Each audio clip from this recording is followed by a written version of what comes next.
ஐந்தாம் அதிகாரம். ஐசுவரியவான்களே, கேளுங்கள். உங்கள் மேல் வரும் நிர்பந்தங்களின் நிமித்தம் அலறி அழுங்கள். உங்கள் ஐசுவரியம் அழிந்து உங்கள் வஸ்திரங்கள் பொட்டரித்துப் போயின. உங்கள் பொன்னும் வெள்ளியும் துருப்பிடித்தது. அவைகளிலுள்ள துரு உங்களுக்கு விரோதமாக சாட்சியாயிருந்து அக்கினியைப் போல உங்கள் மாம்சத்தை தின்னும். கடைசி நாட்களிலே பொக்கிஷத்தை சேர்த்தீர்கள். இதோ, உங்கள் வயல்களை அறுத்த வேலைக்காரருடைய கூலி உங்களால் அநியாயமாய் பிடிக்கப்பட்டு கூக்குரலிடுகிறது.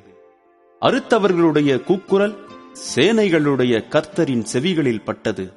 பூமியிலே நீங்கள் சம்பிரமமாய் வாழ்ந்து சுகபோகத்தில் உழன்றீர்கள். கொழுத்தவைகளை அடிக்கும் நாளில் நடக்கிறது போல உங்கள் இருதயங்களை போஷித்தீர்கள். நீதிமானை நீங்கள் ஆக்கினைக்குள்ளாக தீர்த்து கொலை செய்தீர்கள். அவன் உங்களோடே எதிர்த்து நிற்கவில்லை. இப்படி இருக்க, சகோதரரே, கர்த்தர் வருமளவும் நீடிய பொறுமையாயிருங்கள். இதோ, பயிரிடுகிறவன் பூமியில் நற்பலனை அடைய வேண்டுமென்று முன்மாறியும் பின்மாறியும் வருமளவும் நீடிய பொறுமையோடே காத்திருக்கிறான். நீங்களும் நீடிய பொறுமையோடு இருந்து உங்கள் இருதயங்களை ஸ்திரப்படுத்துங்கள். கர்த்தரின் வருகை சமீபமாயிருக்கிறதே. சகோதரரே, நீங்கள் நியாயம் தீர்க்கப்படாதபடிக்கு ஒருவருக்கொருவர் விரோதமாய் முறையிடாதிருங்கள். இதோ, நியாயாதிபதி வாசற்படியில் நிற்கிறார். என் சகோதரரே, கர்த்தருடைய நாமத்தினாலே பேசின தீர்க்கதரிசிகளை துன்பப்படுதலுக்கும் நீடிய பொறுமைக்கும் திருஷ்டாந்தமாக வைத்துக் கொள்ளுங்கள். இதோ, பொறுமையாயிருக்கிறவர்களை பாக்கியவான்கள் என்கிறோமே. யோபின் பொறுமையை குறித்து கேள்விப்பட்டிருக்கிறீர்கள். கர்த்தருடைய செயலின் முடிவையும் கண்டிருக்கிறீர்கள். கர்த்தர் மிகுந்த உருக்கமும் இரக்கமும் உள்ளவராயிருக்கிறாரே. விசேஷமாய் என் சகோதரரே, வானத்தின் பேரிலாவது பூமியின் பேரிலாவது வேறெந்த ஆணையினாலாவது சத்தியம் பண்ணாதிருங்கள்.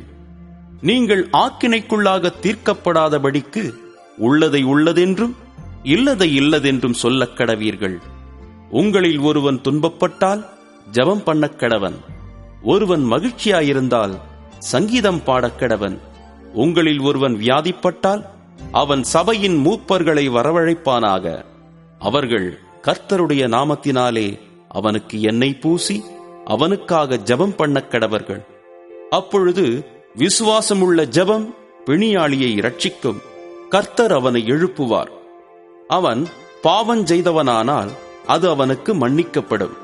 நீங்கள் சொஸ்தமடையும்படிக்கு உங்கள் குற்றங்களை ஒருவருக்கொருவர் அறிக்கையிட்டு ஒருவருக்காக ஒருவர் ஜெபம் பண்ணுங்கள். நீதிமான் செய்யும் ஊக்கமான வேண்டுதல் மிகவும் பலனுள்ளதாயிருக்கிறது. எலியா என்பவன் நம்மைப் போல பாடுள்ள மனுஷனாயிருந்தும் மழை பெய்யாதபடிக்கு கருத்தாய் ஜெபம் பண்ணினான். அப்பொழுது 3 வருஷமும் 6 மாதமும் பூமியின் மேல் மழை பெய்யவில்லை. மறுபடியும் ஜெபம் பண்ணினான். அப்பொழுது வானம் மழையை பொழிந்தது. பூமி தன் பலனை தந்தது. சகோதரரே, உங்களில் ஒருவன் சத்தியத்தை விட்டு விலகி மோசம் போகும்போது மற்றொருவன் அவனை திருப்பினால், தப்பிப்போன மார்க்கத்தினின்று பாவியை திருப்புகிறவன் ஒரு ஆத்துமாவை மரணத்தினின்று ரட்சித்து திரளான பாவங்களை மூடுவான் என்று அறியக்கடவன்.